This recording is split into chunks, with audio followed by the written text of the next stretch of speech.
Okay, kain na kayo mga kabalano. Nakain sila oh. Ay, dito pala. Bilis.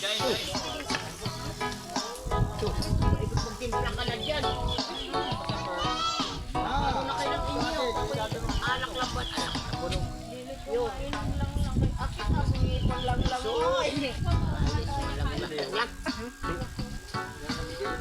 Hindi pwede magpabuhat ha.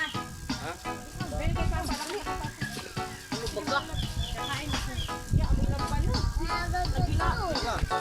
Nailam mo kami kanina. Ikilisay, dali na dito. Pangagod daw to. Ala, walang tagayan.